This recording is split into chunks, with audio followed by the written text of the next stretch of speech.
Hi friends, మా ఇంట్లో పొంగల్ బండి ఇదేను.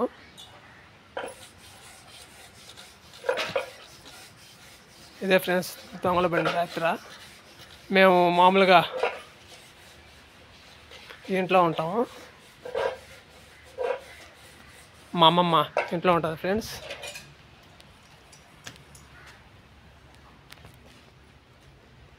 ఇంట్లో ఉంటుంది. తను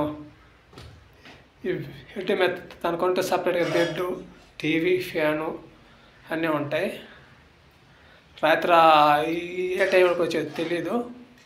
నేను అప్పటికి 2 గంటల డ్యూటీకి పోయి 10:30కి ఇంటికి వచ్చాను. 10:30కి ఇంటికి వచ్చి కూడా బయటనే ఇక్కడే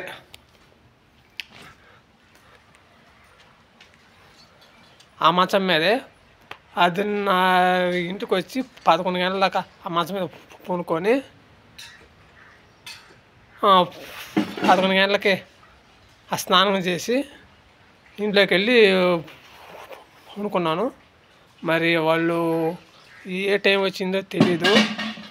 ఆమె ఎల్లో 3 సవర్లు చైను, చేతికి 3 సవర్లు గాజులు, ఈ ఏళ్ళకి 1 సవరు, 1/2 సవరు ఉంగరం ఎత్తుకెళ్ళిపోయారు. ఆమె ఎడంతా ఇసుకేసి గందరగోళం చేసి ఆమె ఎదరలేసి భోజనం కూడా లేకపోయింది.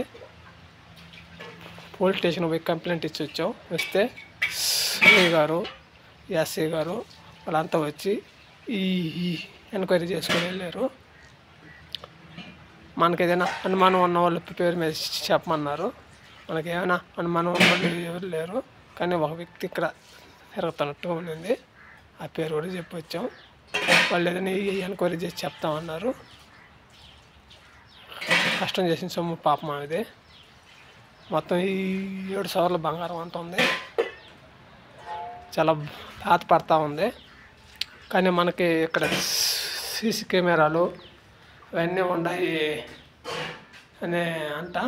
ఇప్పుడు పోయి వాటిని చూసేసి వస్తాను. అవి చూసి వచ్చి ఆడైనా మనకైనా దేవుడి దయ వల్ల చిన్న క్లూ దొరికిన చాలు.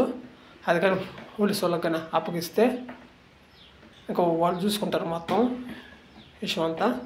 ఇప్పుడు వేరే కాల్ చేశాను, కెమెరాలో చూద్దాం రమ్మన్నారు. అక్కడికి బయలుదేరుతా ఉన్నాను. కానీ ఇది ఎవరో బయట వాళ్ళ మటుకు కాదు ఫ్రెండ్స్, బయట వాళ్ళ మటుకు కాదు. ఇక్కడ ఎవరో లోకల్ వాళ్ళే అయి ఉంటారని అనుకుంటున్నాము. కరెక్ట్గా ఆమె ఈ ఇంట్లోనే కొనుక్కుంటుంది, ఎక్కడ ఉంటుంది, అక్కడ సరుడు ఉంది, చైన్ సరుడు గాజులు ఉన్నాయి అనేది బయట తెలిసేది ఆస్కారం చాలా తక్కువ, అంటే తక్కువ. ఎందుకంటే ఆమె ఇల్లు వదిలి ఇటు పోదు.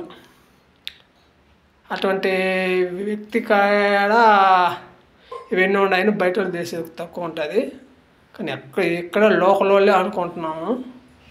కానీ ఎవరైనా సరే చిన్న క్లూ చిక్కితే మటుకు వాళ్ళు మక్కలు మటుకు రాళ్ళు కొట్టేస్తారు పోలీసు వాళ్ళు. అంత గట్టిగా ఉన్నాం. అది మేము ఉండేది. దానికి పక్కనే ఈ రూములు. ఇప్పుడు పోయి ఆ సీసీ కెమెరాలు చూసేస్తా ఫ్రెండ్స్. బాయ్.